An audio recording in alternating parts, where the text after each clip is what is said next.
Bonjour à tous. Donc, je vous propose qu'on démarre ce point info qui concerne donc le retrait-gonflement des argiles, les communes face au retrait-gonflement des argiles.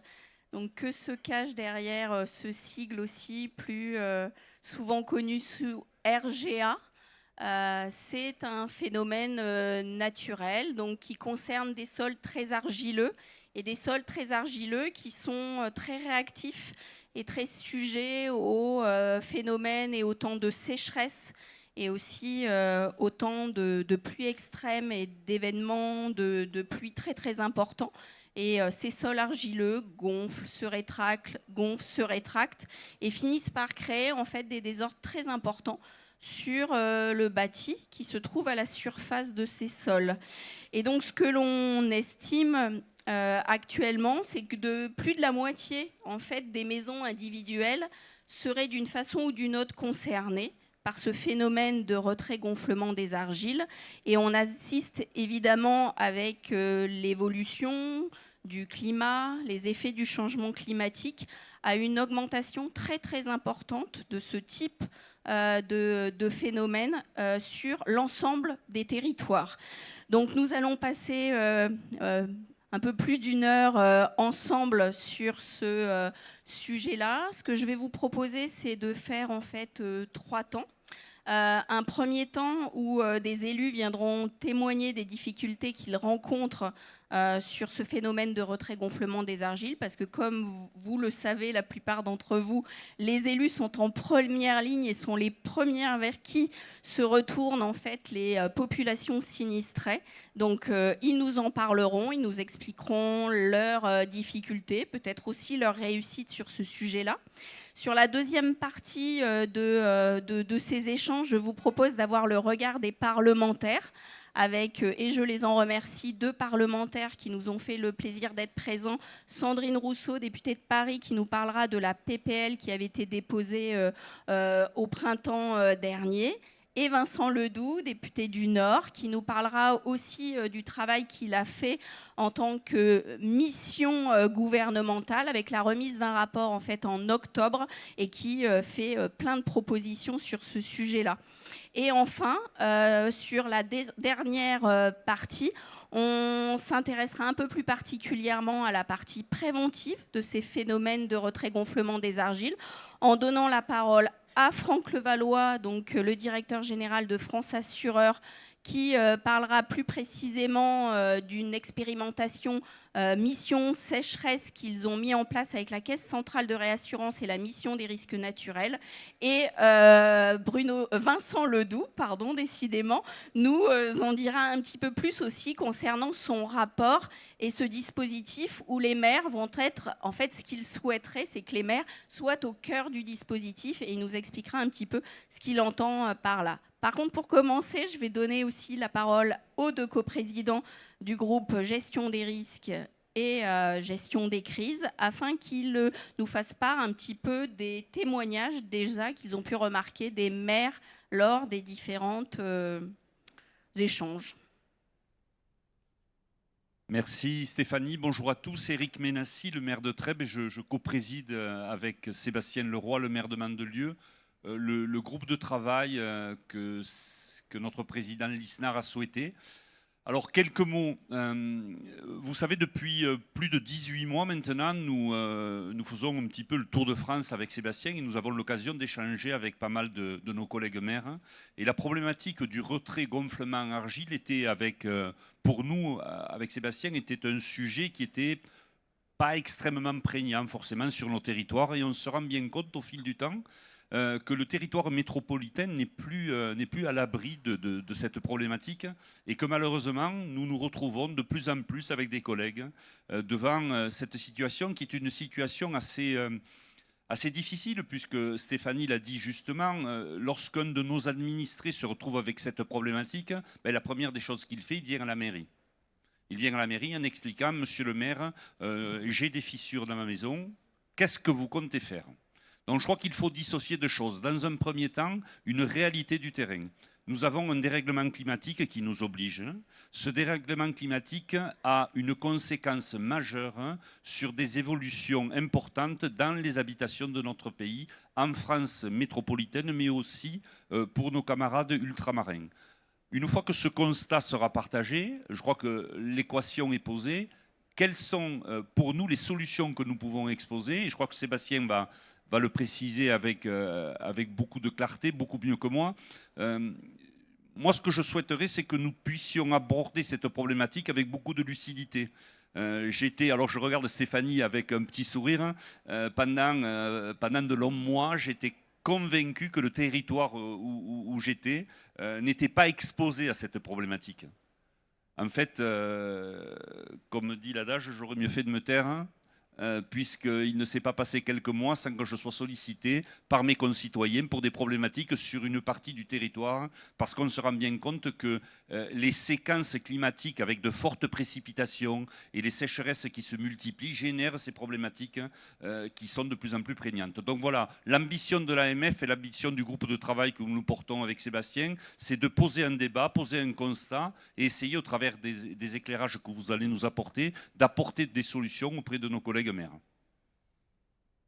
Merci mon cher Eric. Excusez-moi, je vais me lever parce que j'en ai un peu marre d'être assis, surtout que les chaises sont très confortables comme vous pouvez le constater. Tout simplement, donc pour ne pas être redondant sur ces propos, déjà je tiens à vous remercier de votre présence, à vous saluer. Le retrait-gonflement d'argile est un fléau national, tout le territoire quasiment est impacté. C'est un fléau qui étrangement est passé sous les radars pendant des décennies, alors qu'il se manifestait dans de nombreux endroits. Et c'est potentiellement une catastrophe en devenir, puisque, ça a été très bien dit d'ailleurs par Stéphanie et par Eric, près de la moitié du parc résidentiel français est impacté. Parmi ces 50% de résidences, et bien sûr les bâtiments publics le sont également, plus de la moitié ont été construits après 1975. Ce qui veut dire qu'en réalité, même dans les constructions modernes, et en tout cas ce qui est le cas sur les résidences, nous n'avons pas tiré les enseignements de la nature des sols. Et aujourd'hui, les amplitudes climatiques que nous affrontons révèlent le danger que cela représente, puisque nous passons un effet de seuil, que ce soit en termes de sécheresse ou d'humidité des sols, qui entraîne des amplitudes de gonflement beaucoup plus fortes que par le passé. Et vous avez des bâtiments qui n'avaient pas bougé depuis 50 ans, qui d'un coup se sont cassés en deux. Or aujourd'hui, ce qu'on sait, c'est que les méthodes de réparation sont extrêmement coûteuses.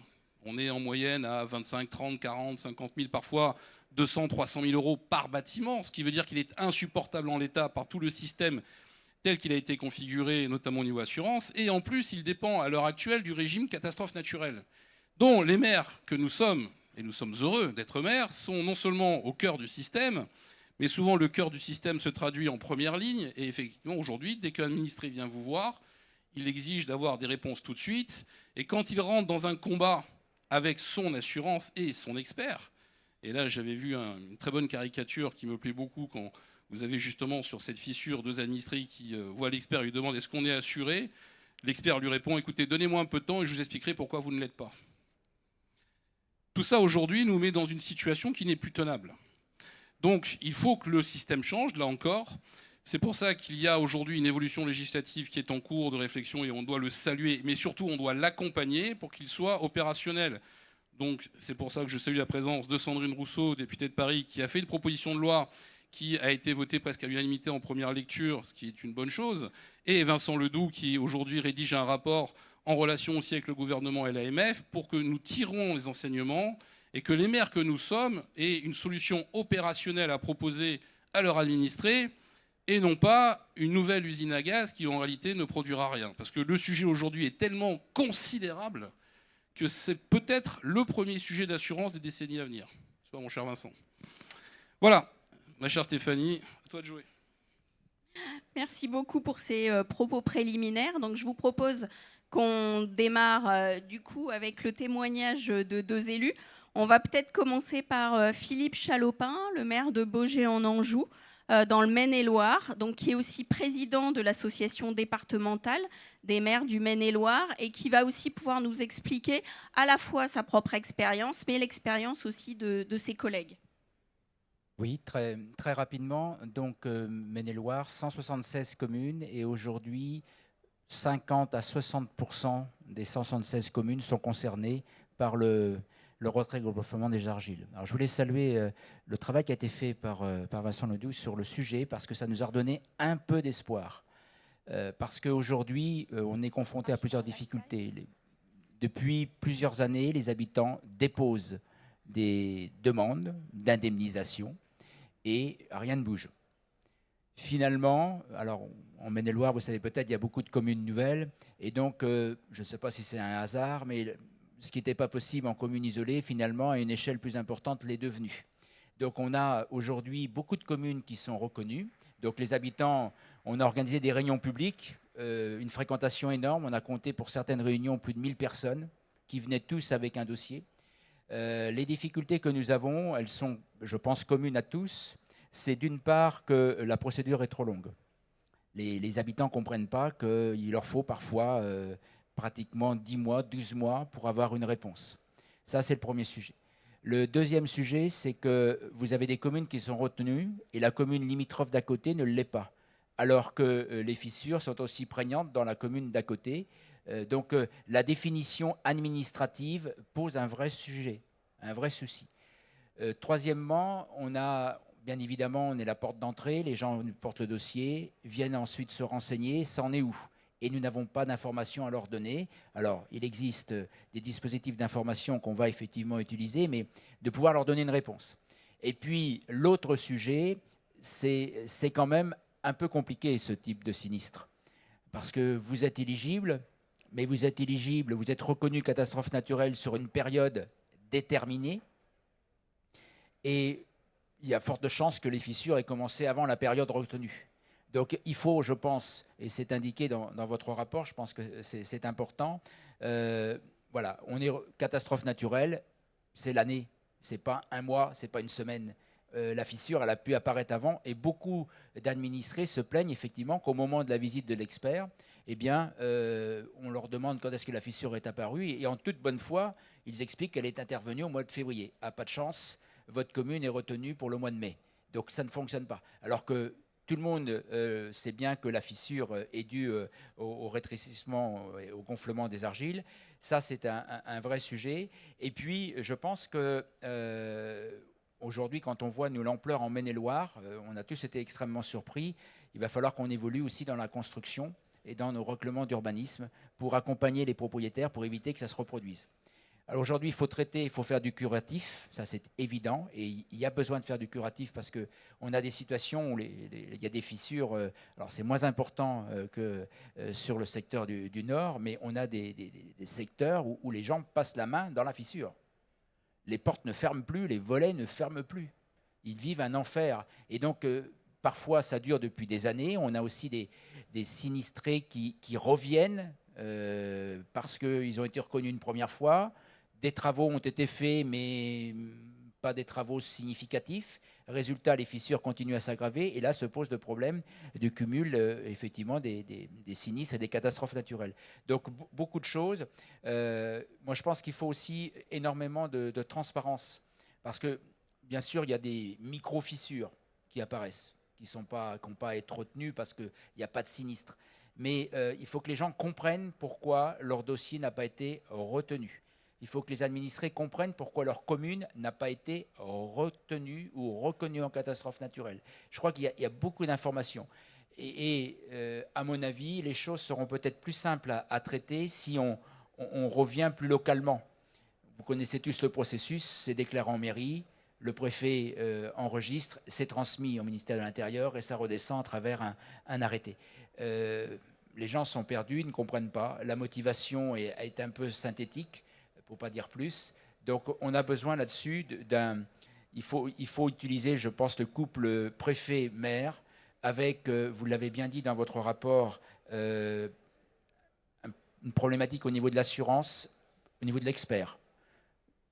Il faut effectivement que l'expert puisse se prononcer tout à fait objectivement sur l'existence ou non d'un sinistre et sur les travaux à effectuer. Ça revient beaucoup dans les réunions. Lors des réunions publiques, nous avions fait intervenir un expert d'assuré.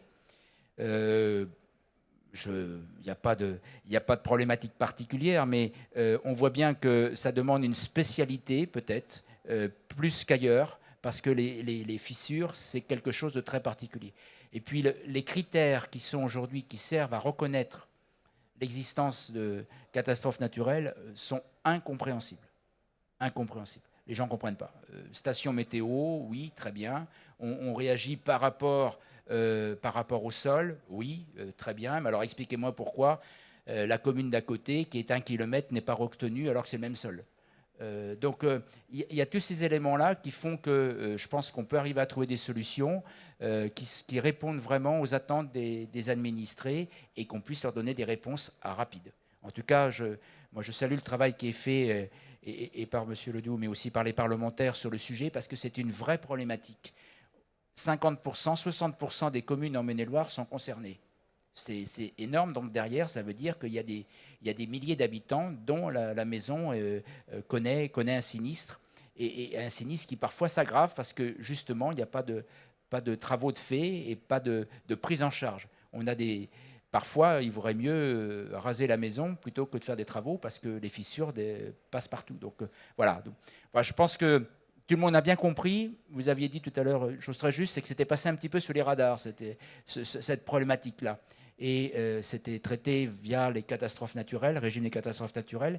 Aujourd'hui, je pense qu'il y a une vraie prise de conscience et moi, j'en suis très satisfait. On a communiqué beaucoup sur ce qui se faisait au niveau national. Les administrés, maintenant, attendent des retours. Voilà, c'est ce que on attend effectivement que la loi évolue pour une prise en charge réelle de ces situations qui sont des situations humaines très fortes. Très, très fortes, parce que les gens perdent parfois c'est leur histoire. À la maison, c'est leur histoire de famille parfois, et aujourd'hui, ils se trouvent confrontés à des difficultés insurmontables. Merci. Alors, vous avez raison, c'est souvent effectivement un sujet qui met en avant en fait une détresse humaine très très importante, et c'est un sujet, comme vous le notez, qui ne faisait pas l'objet d'une actualité parce qu'il se déclinait un petit peu doucement, mais clairement, avec les périodes de sécheresse qui ont été connu en 2022 et cette année en 2023, les assureurs, et il pourra peut-être, Franck Levallois pourra peut-être nous le préciser, mais s'attendent en fait à une recrudescence et en fait à une multiplication très importante de ces cas, plaçant ce sujet comme un des sujets les plus coûteux en fait, en termes d'indemnisation pour le monde de l'assurance. Gwendoline Chaudoir, vous êtes maire de Port-Iragne, dans l'Hérault. Je crois que votre commune est concernée, alors c'est pour le coup par ce phénomène de retrait-gonflement des argiles depuis plusieurs années. Donc, est-ce que vous pouvez nous en dire plus et nous faire partager là aussi votre expérience avec des années en reconnaissance CatNat, des années sans reconnaissance CatNat, des années avec quelques maisons, des années avec beaucoup de maisons. Donc, on vous laisse nous expliquer. Oui, merci. Alors, en fait, depuis une dizaine d'années, nous avons été reconnus 4 fois, depuis 2012, 4 fois en catastrophe naturelle, sachant que chaque année, on dépose une demande de reconnaissance en catastrophe naturelle, puisque chaque année, on a nos administrés qui nous amènent en mairie des dossiers complets avec photos à l'appui de dégâts très importants au niveau des fissures, avec des fois des situations inextricables. Et donc, au moment de la reconnaissance en catastrophe naturelle, donc, les administrés peuvent essayer de voir avec leur assurance si cela va être pris en charge. Et sur la commune, nous avons à peu près 50% des dossiers avec les mêmes dommages qui sont pris en compte par les assurances et 50% qui ne le sont pas. Alors c'est très compliqué. En fait, à Port-Iragne, et comme dans la plupart des communes, c'est des lentilles d'argile. Donc elles sont dissimées. On ne peut pas, au niveau géologique, c'est très compliqué de voir sur le territoire où elles se situent. C'est des petites taches. Et des fois, d'un voisin à l'autre, il y a une personne qui va être indemnisée et son voisin qui ne va pas du tout l'être, avec des motifs de type c'est le cyprès qui absorbe la totalité des eaux, c'est parce que vous avez mal accroché votre gouttière, donc l'eau tombe et en fait c'est ça qui a fait bouger votre maison. Vous avez des hortensias, donc vous les arrosez, voilà. Alors, dans l'Hérault, on subit une sécheresse depuis quelques années qui est de plus en plus importante. Donc on a de plus en plus de demandes. Nous avons aussi des bâtiments publics qui sont touchés, les écoles, la cantine, l'ancienne mairie. L'expert nous dit, c'est des bâtiments pour certains qui ont une 50aine d'années. L'expert nous dit, mais non, c'est la structure, c'est antérieur. En fait, il suffit qu'effectivement, on ne donne pas la bonne date du moment d'apparition de la fissure pour que ça soit cuit. On a aussi des problématiques, c'est qu'on a un cœur de village languedocien avec des bâtiments qui datent de plusieurs centaines d'années, qui ont été ces dernières années très impactés, qui n'avaient pas bougé pendant des décennies et des décennies, et qui d'un coup se mettent à bouger avec des structures compliquées. Et là, les assureurs nous disent, oui, mais elles ont pas été construites comme il se doit, il n'y a pas de vide sanitaire, les fondations, il n'y a pas... voilà.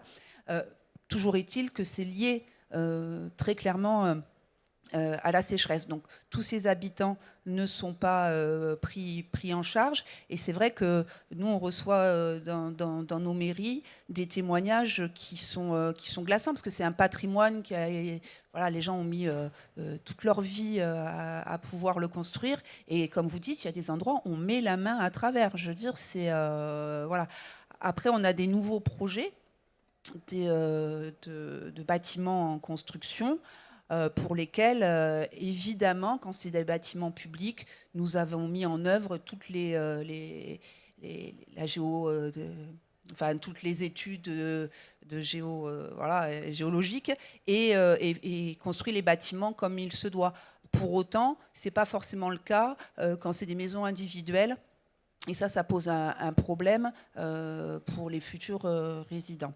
Voilà, nous, on espère beaucoup des travaux qui sont engagés pour pouvoir répondre à nos administrés. Et je crois que la formation aussi, c'est très très important, parce que souvent ils loupent le coche. Vous savez, après la reconnaissance en catastrophe naturelle, il y a 10 jours ou 15 jours, je ne sais plus. Alors nous, on essaye de communiquer avant, en disant nous allons faire une demande de reconnaissance en catastrophe naturelle. On le met dans le magazine, sur les réseaux, on essaye dans la presse, etc. Faites-nous parvenir vos dossiers et surtout vos coordonnées. Comme ça, quand on reçoit, quand c'est publié au JO, vite, on appelle tout le monde, on fait en sorte de les informer très vite pour qu'ils ne loupent pas le coche. Parce que s'ils le loupent une fois, comme ils l'auront déclaré cette année, eh ben, l'année prochaine, si jamais on est catastrophe, on leur dira « Ah ben non, c'était l'année dernière qu'il fallait le faire ». Voilà, donc, petit témoignage. Alors, on voit bien effectivement des difficultés très diverses, donc des difficultés déjà dans la connaissance du phénomène, la compréhension et la compréhension après de tout le dispositif en fait d'indemnisation possible. Donc, une première difficulté pour les élus dans en fait cette détermination et cette reconnaissance catastrophe naturelle, puisqu'on le rappelle, c'est quand même le premier pas pour pouvoir bénéficier après pour les particuliers en fait d'une indemnisation.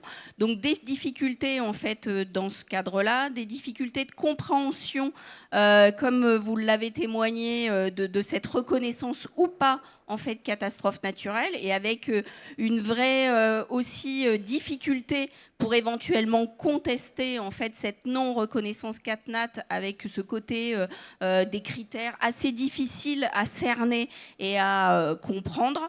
Et puis après, le lourd travail en fait qui existe derrière avec le monde de l'assurance, avec le monde de l'expertise pour déclarer son sinistre, pour pouvoir après en fait être clairement reconnu comme étant lié au phénomène de retrait-gonflement des argiles, et pour éventuellement bénéficier en fait d'indemnisation. Il me semble me souvenir du chiffre, mais peut-être que Franck Levallois vous pourrez le préciser. 50% en fait des demandes, je crois, sont refusées actuellement.